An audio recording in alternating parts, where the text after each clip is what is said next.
Good evening, good morning, I guess. Really early.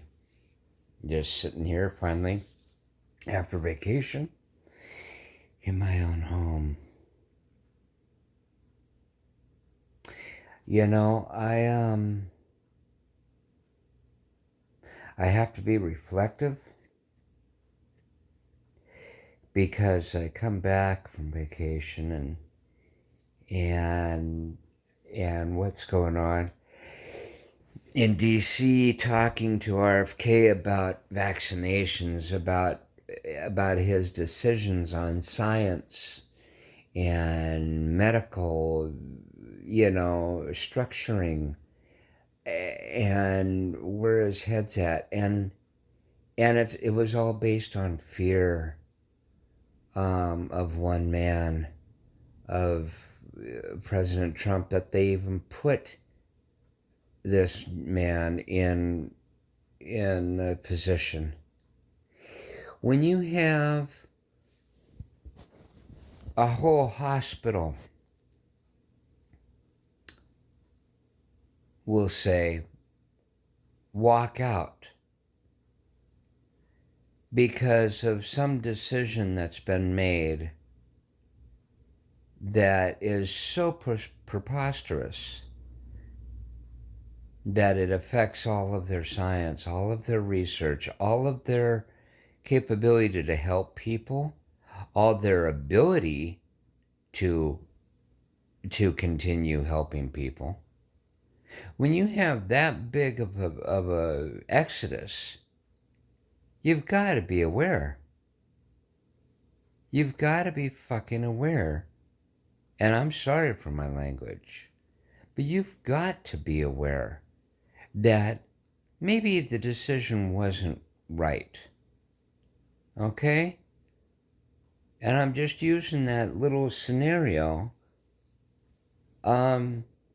because that's what it is.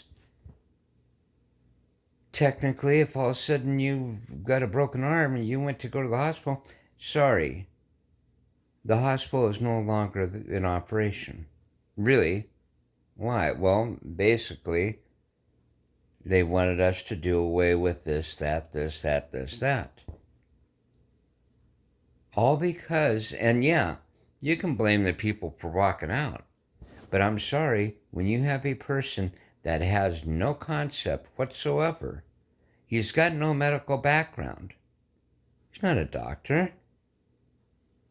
He's not any kind of medical profession at all. And basing everything off of really screwed up science.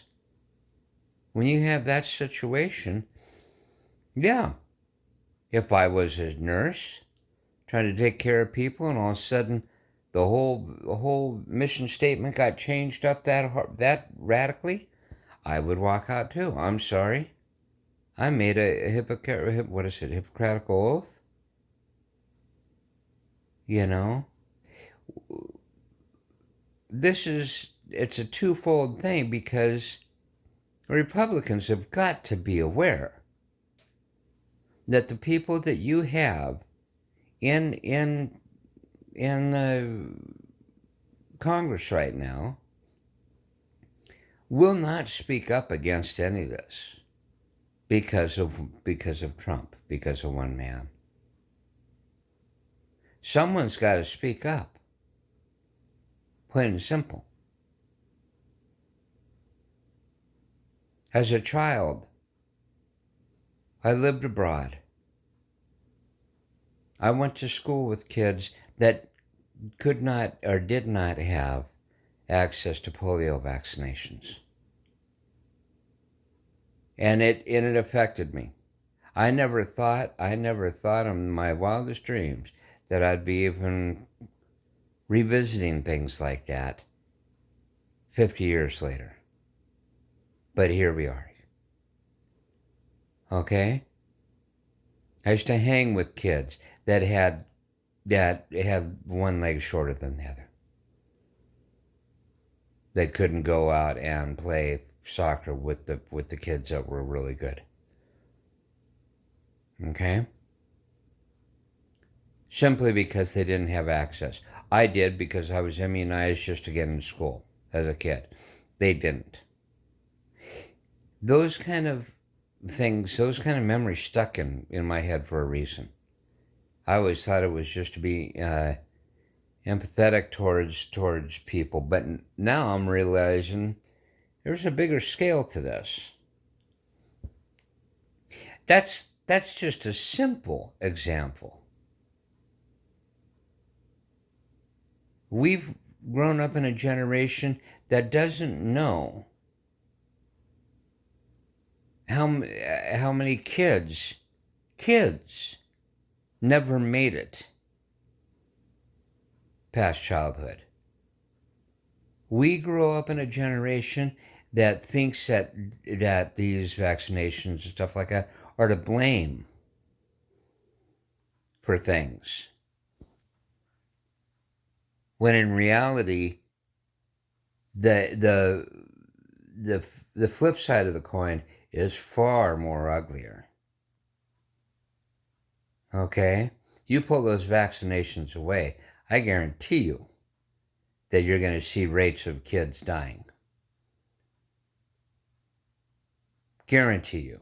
Because it's already been proven for 100 years. It's already been proven that. We're willing to do this lesser of two evils when it comes down to political choosing, but we're not realizing the worst of two evils when it comes down to these kind of decisions on the medical end. This insanity's got to stop. Plain and simple.